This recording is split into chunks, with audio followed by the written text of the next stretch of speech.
Hello everyone. सो आज का topic थोड़ा सा डिफरेंट है, एज आपको दिख ही रहा होगा मेरी स्क्रीन पे कि आज हम पढ़ने वाले हैं कि अगर एक कंपनी का रिवेन्यू डिक्रीज़ हो रहा है तो उसको हमें कैसे कंसल्ट करना है, कैसे हमें उसे एडवाइस करना है so that it can increase its revenue.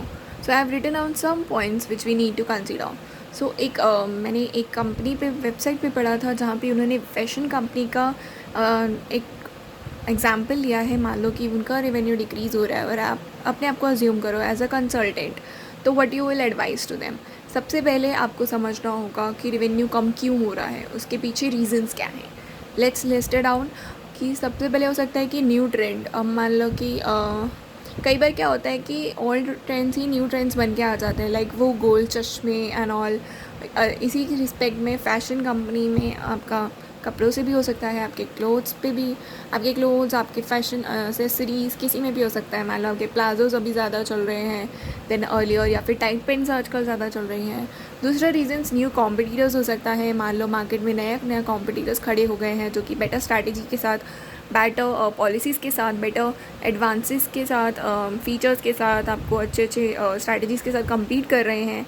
And दूसरा हो सकता है bigger online stores and benefits they provide. मतलब कि नायका प्रोवाइड्स, एज्यूम कि नायका हम लोग बात कर रहे हैं, Nykaa provides the limited benefits, limited company stocks. Like वो बायोटेक का ज़्यादा नहीं प्रोवाइड करती, let's us assume biotech company के प्रोडक्ट्स नहीं देती तो, लेकिन अदर जो स्टोर्स हैं, ऑनलाइन स्टोर्स हैं, वो सब प्रोडक्ट्स अवेलेबल करा के देते हैं, लाइक अमेजोन और Flipkart. So there is a competition which we need to टिगो, राइट। एंड एक हो सकता है कि कस्टमर की प्रेफरेंसेस चेंज हो गई हैं, जैसे मैंने आपको बोला था कि प्लाजोज़, या फिर कस्टमर जो है प्राइस सेंसिटिव हो गया है, या फिर क्वालिटी सेंसिटिव हो गया है अभी।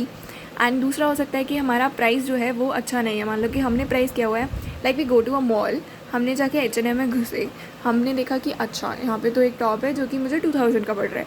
फिर मुझे याद आता है अच्छा ये तो सरोजनी में मुझे 1000 की बजाय 100 और 150 में मिल जाएगा, राइट। सो हम लोग वहाँ से नहीं खरीदेंगे। सो इस केस में हो सकता है, तो इस चीज़ का हमें पॉइंट को ध्यान रखना होगा कि हम फुल नहीं कर सकते अपने कस्टमर्स को। We need to fight with the competitors, right. And अगर हमारे जो कॉम्पिटिटर्स हैं वो लॉयलिटी बेनिफिट्स प्रोवाइड कर रहे हैं, मान लो कि वो बोलते हैं अभी तो लेके जाओ 1000 रुपये में, लेकिन आप अगली बार आओगे ना सर तो आप एक एक्टिवेशन फ़ीस ले लो, दे दो कि आप हमारे मेम्बर्स हो, और अगली बार आप आओगे तो आपको 50% फ्लैट डिस्काउंट मिलेगा। So you will have the loyalty points कि हाँ आप हमारे कस्टमर हो, बार बार आते हो, हम आपको डिस्काउंट्स देंगे। ये जो है कॉम्पिटिटर्स अपने मोबाइल ऐप से प्रोवाइड कर सकते हैं कि अगर आपने पेमेंट किया via UPI, so you will get the benefits. हो सकता है कि हमारी कंपनी से फ़ोन पे भी प्रोवाइड करती है, लेकिन अदर कंपनीज हर ऐप पे प्रोवाइड करती है।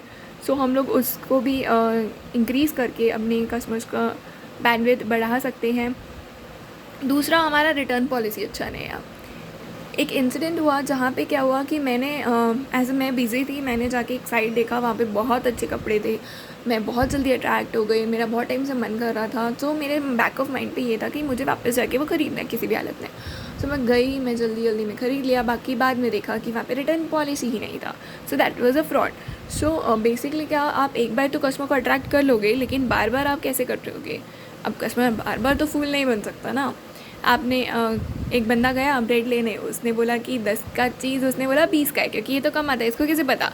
आपने इस बार तो बोल दिया, लेकिन वो घर जाएगा, वो बोलेगा कि मैं 20 का ब्रेड लेके आया, वो बोलेंगे लाफा खाएगा, ये 10 का ब्रेड था तो 20 का कैसे लेके आया। तो अगली बार वो समझ आ रहा है, अगली बार जो जाएगा तो बोलेगा कि नहीं नहीं ये तो 10 का ही है, आप इस बार 10 का ही दो मुझे, इस बार उल्लू नहीं बना सकते। So we need to have a good policy. Like हम लोग वो 15 डेज़ का अगर लैपटॉप भी दे रहे हैं रिटर्न पॉलिसी पे, तो हमें देखना होगा कि कस्टमर्स को यूज़ गलत वे में भी ना कर ले, क्योंकि उन्होंने जैसे ही अपना पर्पस रिजॉल्व किया उन लोगों ने वापस रिटर्न कर दिया। तो हम लोग क्या है उसमें एक ट्रैकर लगा सकते हैं जिससे हमें कंजम्पशन पता चले, क्योंकि एक बंदा जो है अगर चेक करता है तो ठीक है, थोड़ा सा उसने चेक किया, उसको लगा कि नहीं ख़राब है, तो वो रिटर्न करने के लिए कस्टमर कॉल पे कांटेक्ट कर लेता है उसी टाइम।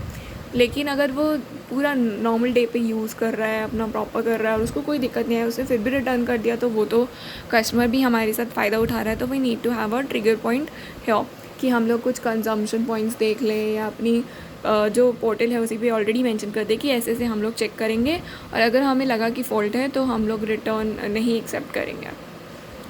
ठीक है। दूसरा हो सकता है कि रेवेन्यू किस बेस पे होता है, लाइक प्राइस इनटू क्वांटिटी। सो हम लोग प्राइस बढ़ा सकते हैं या क्वांटिटी बढ़ा सकते हैं। प्राइस बढ़ाएंगे तो हमें देखना होगा कि इलास्टिसिटी ऑफ डिमांड कैसा है। लाइक अगर मैं इकलौती बेचती हूँ कोई प्रोडक्ट, लाइक मान लो मैं रेलवे मेरा अकेले का है, गवर्नमेंट का, अज्यूम ओल्ड सिनारियो, ठीक है। तो गवर्नमेंट अगर प्राइस इंक्रीज़ कर दिया तो उसको पता है कि डिमांड इतनी ज़्यादा कम नहीं होगी, थोड़ी बहुत कम होगी, लेकिन most of the customers will pay, क्योंकि तभी भी जो रेलवे है वो कम होगा, लेस एक्सपेंसिव होगा, राइट। सो हमें उस चीज़ को देखना होगा। अदरवाइज़ अगर मान लो कि मैं चीनी बेचती हूँ, लेकिन चीनी तो बहुत सारे कॉम्पिटिटर्स भी बेचते हैं, तो अगर मैं प्राइस बढ़ाऊँगी तो यहाँ पे जो है कस्टमर्स कहीं और जा सकते हैं दूसरे के कॉम्पिटिटर के पास। So we need to have a elasticity of demand in our mind.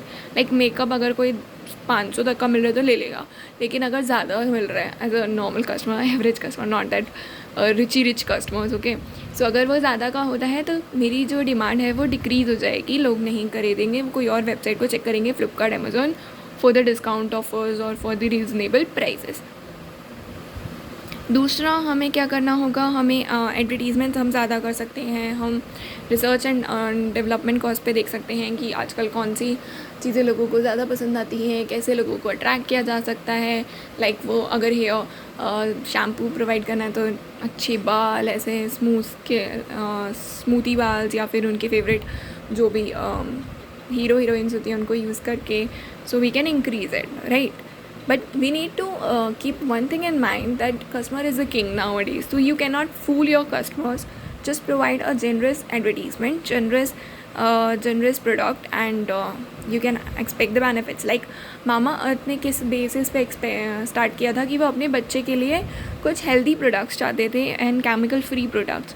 सो जैसे उन्होंने बनाया तो उनको बहुत अच्छा लगा और उनके आसपास के लोगों को भी अच्छा लगा। उन्होंने चाइल्ड रेंज में पहले प्रोडक्ट बनाया, निकाला, उसके बाद उनकी माँ ने बोला कि हमारे लिए कोई प्रोडक्ट क्यों नहीं है, बिकॉज़ बेबी के साथ एक माँ का भी ख्याल रखा जाना चाहिए। सो माँ के लिए भी उन लोगों ने प्रोडक्ट्स बनाना शुरू कर दिया। सो अब आपको पता ही है मामाअर्थ कितना ज़्यादा ब्लूम कर रहा है, कितना ज़्यादा अच्छा चल रहा है। So we need to keep that in mind, okay. और आप रिवॉर्ड्स प्रोग्राम डिफरेंट टाइप के कर सकते हो। लाइक आप बोल सकते हो कि अगली बार आप आओगे तो आपको 25% डिस्काउंट मिलेगा, और आपको सिर्फ एक टाइम एक्टिवेशन फ़ी पे करनी है, ताकि आप हमारे असाइंड कस्टमर्स बन जाओ कि हाँ हमारे साथ लिंक्ड हो। या फिर आप बोल सकते हो कि अगले साल से क्यों, हम इस साल भी आपको डिस्काउंट प्रोवाइड करेंगे, अगले साल भी देंगे, आप जब आओगे आपको डिस्काउंट मिलेगा। या फिर आप बोल सकते हो कि अगर आप आओगे तो आपको 50% मिलेगा एज अ लॉयल्टी, लेकिन अगर मैं उस टाइम पे कोई सीजनल डिस्काउंट चलाता हूँ जिसमें आपको 60% तक का डिस्काउंट मिलता है, तो ये जो 50% वाला प्लस 60% 110% मतलब आपको रिफ़ंड करना है, मिलेगा, ऐसा कुछ नहीं होगा। इसका मतलब है कि मैं वहाँ पे लिख सकती हूँ कि अगर मैं सीजनल डिस्काउंट लगाती हूँ तो जो मैक्सिमम डिस्काउंट होगा वही इस केस में एप्लीकेबल होगा, दैट इज़ 60%, और you can not get more than it, okay. So अगर कोई क्वेश्चंस हैं तो आप मुझसे पूछ सकते हो। Thank you.